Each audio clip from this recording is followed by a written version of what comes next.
When the great ships of Earth left orbit, they carried the hope of peace. Humanity had finally united under one flag, the blue and white banner of the Earth Alliance, and sent ambassadors into the stars.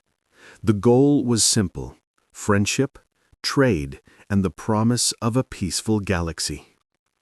For 100 years, humans had dreamed of meeting other intelligent life. And when the first signal came from deep space, a beacon pulsing in a rhythm that could only be artificial, the world rejoiced. Scientists, diplomats, and soldiers prepared for the first official contact.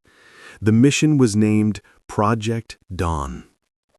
The lead ship, EAS Horizon, carried a crew of diplomats, linguists, and peacekeepers. Captain Elena Ward was chosen to lead it. She was calm, kind, and believed that no conflict was beyond understanding. Humanity's goal was to offer a hand of friendship, not a weapon. After 100 months of travel through folded space, they arrived at the edge of a system full of red suns and dying planets. There, in orbit around a gas giant, floated massive metallic structures, the ships of another civilization. Their design was strange and ancient, like floating cathedrals of steel and light. At first, everything went well. The alien species, the Velkar Dominion, responded to their signals. They appeared tall and elegant, their skin glimmering like obsidian glass. They spoke through harmonized voices that sounded like music. The Velkar promised peace, too, or so it seemed. The first few weeks were filled with exchange. Technology, language, and art were shared. Humans believed they had found true allies. But something didn't feel right to Captain Ward. The Velkar always asked questions, too many questions, about human defenses, about weapons, and about how far human colonies had spread. Then the betrayal came. Without warning, communication was cut. The Velkar ships surrounded the human fleet. Energy weapons sliced through the void like red lightning. Horizon's shields failed within minutes. Thousands died before anyone even understood what was happening. The peace mission had become a war. The surviving human ships jumped back to Earth space, battered and broken. The news spread like wildfire.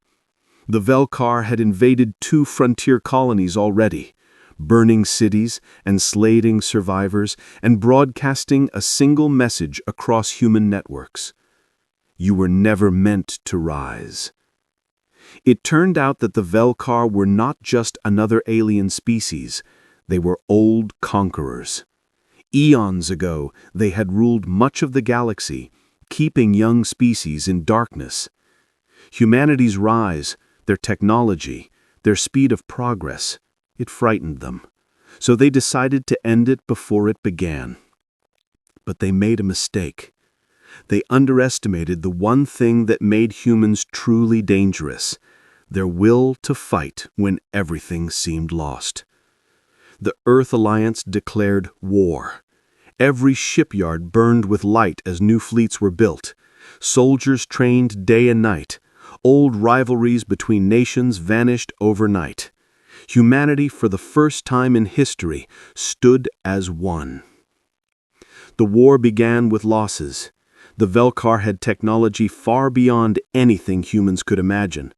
Cloaking ships, plasma storms, living weapons. Whole planets fell in days. The skies burned red. Yet on every fallen world, humans fought back, even when defeat seemed certain. Captain Ward survived the first ambush and became a symbol. She rebuilt Horizon with scavenged parts and led raids deep into enemy territory. Her voice was transmitted to every human ship and colony. They wanted to end our story. Let's show them we write our own. The first major victory came at New Titan. The Velkar fleet of 20 ships surrounded the planet, expecting easy prey. But hidden in the asteroid belt were hundreds of human vessels waiting in silence. When the Velkar attacked, the rocks came alive. Asteroids turned into cannons, ships burst from cover, and the void filled with fire. The humans fought like no other species had before. They didn't fight for empire or power. They fought for survival, for home, for family, for the right to exist. The Velkar began to learn fear. Months turned into years. The war spread across dozens of systems. Humanity adapted fast. They learned to hack Velkar systems, reverse engineer their weapons, and even build ships that could rival theirs. Engineers joked that humans didn't need advanced tech. They only needed a problem and a deadline. In the darkest battles, humans did what no machine could: improvise. When a ship's weapon systems failed, the crew turned engines into makeshift bombs. When colonies were bombed, survivors fought with farming tools. Children carried messages through war zones. Humanity's stubbornness became a weapon in itself.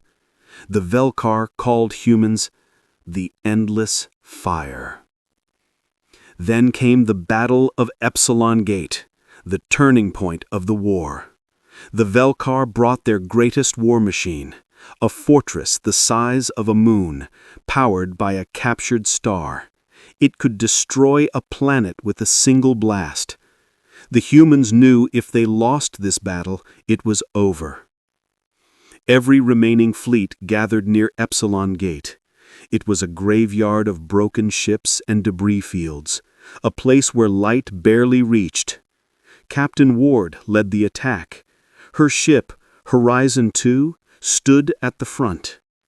The plan was insane. Use a human-built wormhole generator to pull the fortress into its own star's gravity well. No one had ever attempted it before. It could end the war or destroy the fleet. Ward's last message was recorded just before the battle began. If peace failed, then let this fight be for every child who dreamed of the stars. We are humanity. We don't bow, we rise. The fleets clashed. Space itself burned. Human ships rammed enemy vessels, Marines boarded alien cruisers, and engineers rerouted reactor cores into weapons. In the final moments, Ward's ship dove straight toward the Velkar fortress, her voice echoing through every comm channel. For Earth. The explosion was seen from neighboring systems. The fortress broke apart, dragged into the gravity of its own sun.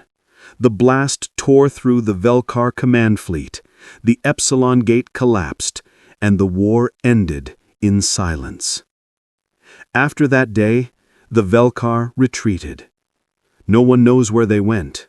Some say they fled to another galaxy. Others believe they're still watching, waiting for humanity to fall asleep again. But humans never forgot.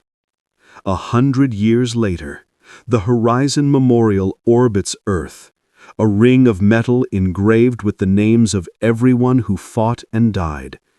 New generations travel the stars now, not as victims, but as guardians. They rebuilt the colonies, explored new worlds, and found other young species rising, afraid and curious. Humanity reached out to them, not as conquerors, but as protectors. Because they remembered what peace had cost. They remembered that peace was not given, it was earned, through courage, unity, and sacrifice. And though the Velkar once tried to destroy them, they only succeeded in making humans stronger. Now, across the stars, when someone speaks of war and hope, they tell the story of the species who came in peace but learned to fight, the ones who refused to die quietly. They tell the story of Earth. They tell the story of us, and they whisper a warning to any who might come again with chains or fire. Beware the humans. They wanted peace, but when peace was stolen, they became the storm.